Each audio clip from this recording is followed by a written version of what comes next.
Government of India, department of space, Indian space research organisation, ISRO human space flight சென்டரில் தான் வந்து கேட்டிருக்காங்க பெங்களூரில்.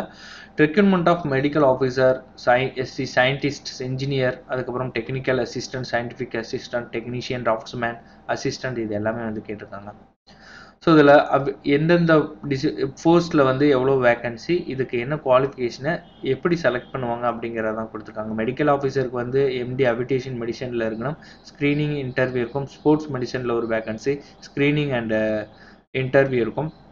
மெடிக்கல் ஆஃபீஸரில் ஒன்று, ஸ்க்ரீனிங் இன்டர்வியூ, எம்பிபிஎஸ் முடிச்சிருக்கணும். ஸ்ட்ரக்சரல் டிசைனில் ஒரு வேகன்சி, எம்இ எம்டெக்கு, இதுக்கு வந்து written test, computer based test தான் இருக்கும், இன்டர்வியூ இருக்கும்.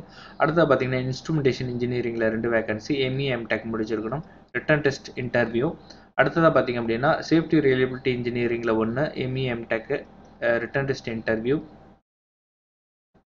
அடுத்தது பார்த்திங்க அப்படின்னா இண்டஸ்ட்ரியல் ப்ரொடக்ஷன், இதில் 3 வேகன்சி, எம்இ எம்டெக் முடிச்சிருக்கணும். Industrial safety, ME MTech, written test, interview. So இது எல்லாமே மெக்கானிக்கலில் 13, இதில் வந்து உங்களுக்கு first class diploma mechanical engineering முடிச்சிருக்கணும், ரிட்டன் டெஸ்ட்டு, ஸ்கில் டெஸ்ட் இருக்கும். எலக்ட்ரானிக்ஸில் 11 vacancy, written test, skill test.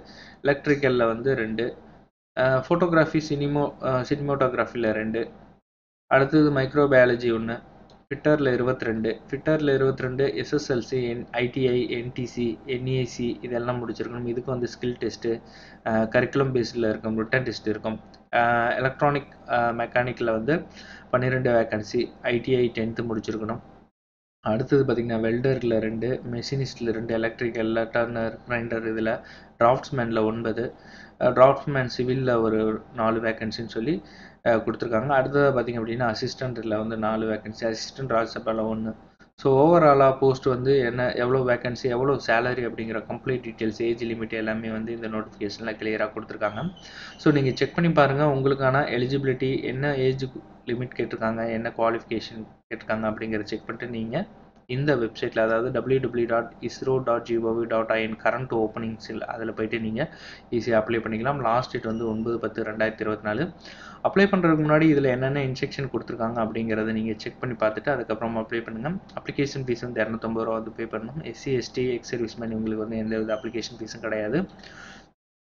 அடுத்தது பார்த்திங்கன்னா screening test, question paper template கொடுத்துருக்காங்க. ஸோ ஒவ்வொரு போஸ்ட்டுக்குமே எந்த கொஸ்டின்ஸ் வரும், அதில் எவ்வளோ நேரம் எக்ஸாம் நடக்கும் அப்படிங்கிற அந்த டீட்டெயில்ஸோட இந்த நோட்டிஃபிகேஷனில் ஃபுல் பேஜையும் நீங்கள் படித்து பாருங்கள். ஸோ எக்ஸாம் சென்டர் எங்கே அப்படிங்கிறது இங்கே கொடுத்துருக்காங்க. சென்னையில் வந்து எக்ஸாம் சென்டரை கொடுத்துருக்காங்க.